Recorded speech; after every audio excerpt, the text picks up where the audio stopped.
देखिए, बिहार का मैं बताने जा रहा हूँ। बिहार अगला बांग्लादेश और पाकिस्तान बहुत जल्द बनने वाला है। उसके पहले लालू जी का, यानी समझ जाइए कि 20 इधर और उधर में जो 15 साल 35 साल 90 के बाद ऐसा हो गया है कि पक्ष और विपक्ष दोनों मुस्लिम तुष्टीकरण की राजनीति कर रहा है। जय श्री राम का, हर हर महादेव, राधे राधे का नारा लगाना वहाँ पर अपराध हो गया है। हिंदू डरे हुए हैं। पूर्णिया के सांसद हैं पप्पू यादव जी, एक शब्द बोलेंगे। यही अगर दलित पे कोई हिंदू समाज में अत्याचार हुआ रहता या दलित समाज पे कोई हिंदू का जाति का अगर किया हुआ था, देखते बिहार की राजनीति में उबाल आया रहता।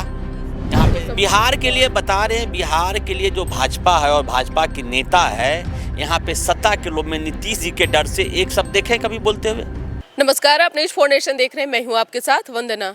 बिहार में इन दिनों लगातार हिंदुओं को मुस्लिमों ने रास्ता रोक रखा है। हम ऐसा इसलिए कह रहे हैं क्योंकि आपने तस्वीर हाल में देखा होगा, किशनगंज, अब पूर्णिया, कई जगहों का है। सिर्फ एक ही दो ज़िले की हम बात नहीं कर रहे हैं।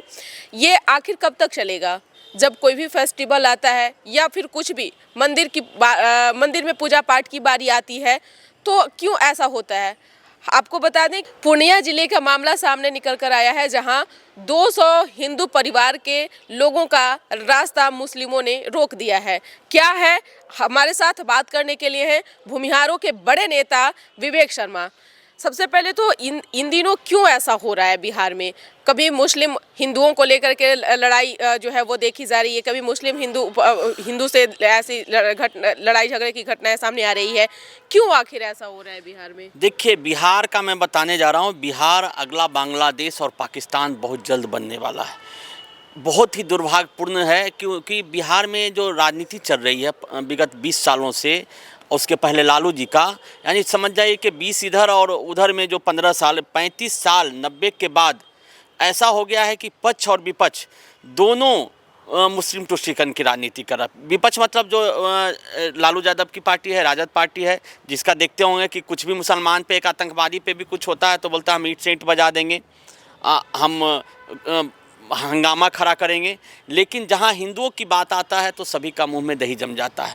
और दुर्भाग्य से यहाँ जो पक्ष भी है, जदयू के नेतृत्व में सरकार है, नीतीश कुमार जी की सरकार है, भाजपा गठबंधन में है, और भाजपा जब जब सत्ता में रहती है तो उसको हिंदू जो प्रताड़ित होते उस पर ध्यान नहीं जाता है। तो मैं कहना चाह रहा हूँ कि जैसे पहले तो किशनगंज हो गए, हिंदू विहीन हो गया है किशनगंज, वहाँ पे हिंदू पलायन कर रहे हैं। अररिया का भी वही हाल है।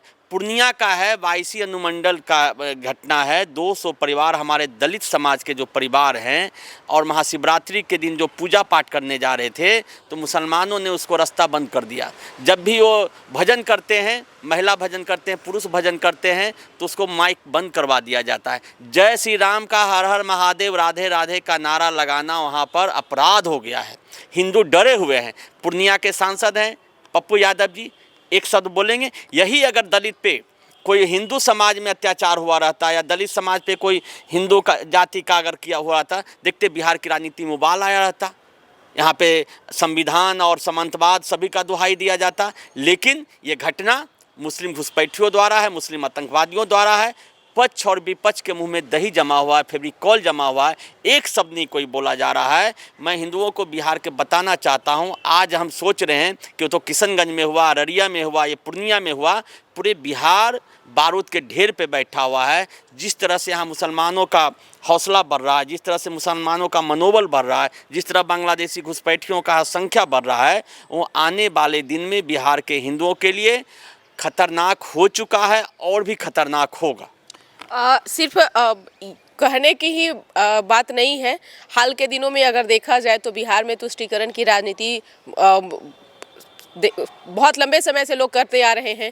लेकिन सवाल यह है कि अगर सिर्फ रास्ता रोक देने से, मंदिरों तक हिंदुओं को नहीं पहुंचने देने से, क्या ये लड़ाई यहीं ख़त्म हो जाएगी, या फिर और भी आने वाले समय में इससे भी बड़ा कुछ जो है संकट हिंदुओं पर देख रहे हैं आप? देखिए, वो शुरुआत ऐसे ही होता है। आज पाकिस्तान में या बांग्लादेश में या किशनगंज में शुरुआत ऐसी देखते हैं।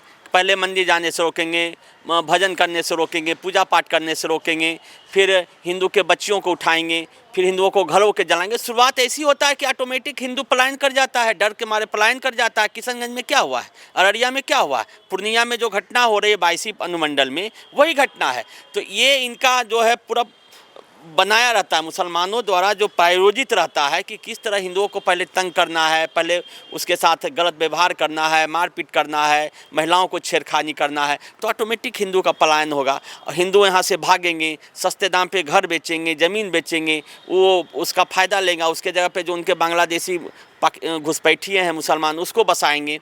तो ये बहुत बड़ा प्रायोजित है और सरकार यहाँ सेकुलर के नाम पर, नीतीश कुमार जी की सरकार सेकुलर तुष्टीकरण के नाम पे एक शब्द नहीं बोलता है, कहीं कोई हंगामा नहीं होता है। विपक्ष तो मालूम है, विपक्ष तो भाई उसको मुसलमान का वोट चाहिए तो खुलकर है, और यहाँ पक्ष भी है जो नीतीश कुमार जी का, उनको भी मुस्लिम तुष्टीकरण है, और साथ में जो भाजपा है, भाजपा सत्ता के लिए यहाँ पे आपको आंखों पे पट्टी बांध लिया है, धृतराष्ट्र बना हुआ है कि हिंदुओं का बहन बेटियों के साथ घटना, बलात्कार की घटना हो रहा है, घरों जलाया जा रहा है, हिंदुओं को पूजा नहीं किया जा रहा है, लेकिन एक शब्द भी कोई भाजपा के भी नेता बोलने के लिए इस पर तैयार नहीं है। लेकिन मैं बताना चाहता हूँ कि बिहार का हिंदू जागेगा तभी ऐसे दुराचारियों का नाश होगा, तभी ऐसे सेकुलर पार्टियों का यहाँ पे खात्मा होगा। मैं इसलिए आप लोगों के माध्यम से बिहार के हिंदुओं को जाति से उठकर हिंदू बनकर और हिंदू मजबूत होकर ऐसे शक्तियों को, ऐसे घुसपैठियों को जवाब देने का समय आ गया है। लेकिन आप कह रहे हैं कि धृतराष्ट्र भाजपा बनी हुई है, लेकिन भाजपा तो जय श्री राम के नारे लगाती है, भाजपा कहती है हिंदू राष्ट्र बनेगा, कैसे इसको बिहार के लिए बता रहे हैं, बिहार के लिए जो भाजपा है और भाजपा की नेता है, यहाँ पे सत्ता के लोभ में नीतीश जी के डर से एक शब्द देखें कभी बोलते हुए? नीतीश जी के डर से कितने भाजपा का नेता टीका तक नहीं लगाते हैं, क्योंकि उनको सत्ता है, नीतीश जी नाराज हो जाएंगे भैया तो मंत्री से निकाल देंगे, मंत्री पद से हटा देंगे। तो ये डर के मारे सत्ता के लोभ में बिहार के जो भाजपा नेता हैं मौगा बने हुए हैं, धृतराष्ट्र बने हुए हैं कि हमको कैसे, हम उनको कुर्सी मिला हुआ है ना, वो मंत्री बने हुए हैं ना, उनको विधायक सांसद का टिकट मिल रहा है ना, इसलिए खामोश है। बिहार में आज बजट पेश किया गया और बजट बताया जा रहा है, सत्ता पक्ष के द्वारा कहा जा रहा है कि ये बजट आने वाले भविष्य में और आने वाले समय में बिहार को और गति मिलेगी। दूसरी तरफ नेता प्रतिपक्ष तेजस्वी यादव ने आरोप लगाया और कहा कि यह बजट झुनझुना है। आप कैसे देख रहे हैं इसको? देखिए, जो बिहार का हर बजट पेश होने पे यही होता है कि बिहार का बेरोजगारी दूर होगा, बिहार में शिक्षा का बढ़ोतरी होगा, बिहार में स्वास्थ्य का, लेकिन दुर्भाग्य से है कि ये जो बजट आया है ऊँट के मुंह में जीरा है। सबसे बड़ा आज बिहार का समस्या क्या है? स्वास्थ्य और रोजगार, ये दोनों पे कहीं ना कहीं ध्यान नहीं है। सरकारी हॉस्पिटल मरने के कब्रिस्तान बन गया है, शमशान घाट बन गया है, उस पर कहीं कोई बजट में जिक्र नहीं है। आपको देख रहे होंगे बिहार में युवा और बिहारियों का पलायन बदसूर शुरू है। 10,000 और 5,000 के नौकरी के लिए बिहार से रोज़ दिन लाखों की संख्या में यहाँ से पलायन हो रहा है। कहीं आप देखें कि इसमें नई जो आज बजट हुआ, कहीं औद्योगिक है कि एरिया को डेवलप करेंगे, औद्योगिक नीति का कोई इसमें जिक्र है कि हाँ बिहार में हमको हर जिला में औद्योगिक एरिया डेवलप करना है, क्षेत्र को डेवलप करना है, ताकि वहाँ पे स्थानीय युवा रोजगार पैदा करे, स्थानीय युवा वहाँ पे फैक्ट्री लगाए वहाँ पे। तभी जब तक बिहार में औद्योगिक क्रांति नहीं आएगा, बिहार की हाल आपको पूरे भारत सरकार का डाटा है, वह है सबसे कम आमदनी बिहार का है, सालाना 5,000 रुपये है बिहार का प्रति व्यक्ति आय है। आप सोच सकते हैं आज के ज़माने में कहाँ महाराष्ट्र का 2 लाख से ऊपर है, कहाँ हरियाणा का देखिए, दिल्ली का देखिए, अन्य प्रदेश का देखिए, यूपी का देखिए कितना बड़ा सुधार हुआ, जो कि यूपी 5 साल 7 साल पीछे कहाँ थी।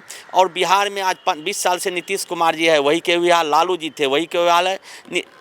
तेजस्वी यादव को तो समझने नहीं आता कि बजट क्या चीज़ है।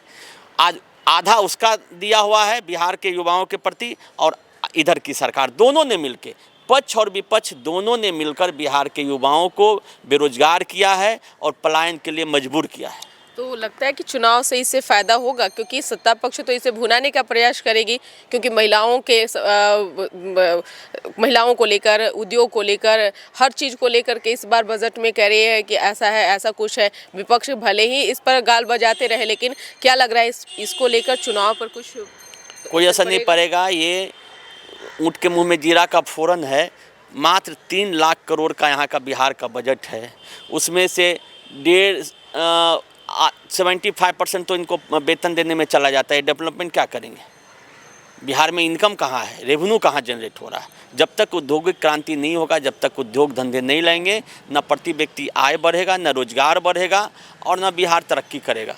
ऐसी टाइम पास अपना मन है भैया खुश होने के लिए, बहलाने के लिए बहुत अच्छा है कि हम अच्छा बजट पेश करते हैं। और बजट में आप रोजगार का कोई साधन नहीं है, स्वास्थ्य का कोई साधन नहीं है, शिक्षा का हाल है कि आप चले जाइए गांव में, शिक्षा का है कि सिर्फ बच्चे खाने के लिए आते हैं, बाकी पढ़ाई के नाम पे कुछ है ही नहीं, ना अच्छे शिक्षक हैं और ना अच्छी वहाँ व्यवस्था है।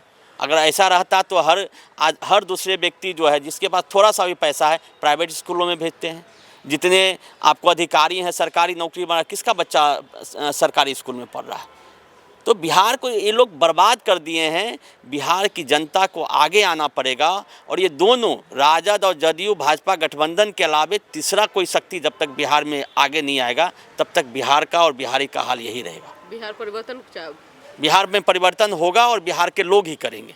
बहुत बहुत शुक्रिया बात करने के लिए। तो आपने सुना कि क्या कुछ कहना था भूमिहारों के बड़े नेता विवेक शर्मा का, जिन्होंने कहा कि एक तरफ हिंदू मुस्लिम को लेकर के इतनी लड़ाइयाँ हो रही है लेकिन सरकार उस ओर ध्यान नहीं दे रही है। हालांकि ये लड़ाई बहुत पुरानी लड़ाई है, सरकार को इस तरफ ध्यान देने की आवश्यकता है। साथ ही साथ इन्होंने बजट को लेकर कहा, बजट को लेकर भले ही सत्ता पक्ष के लोग गाल बजाते रहें लेकिन आने वाले समय में ये तो लोगों को पता चल ही जाएगा। इसके बस इतना ही। बने रहिए न्यूज़4नेशन के साथ। धन्यवाद।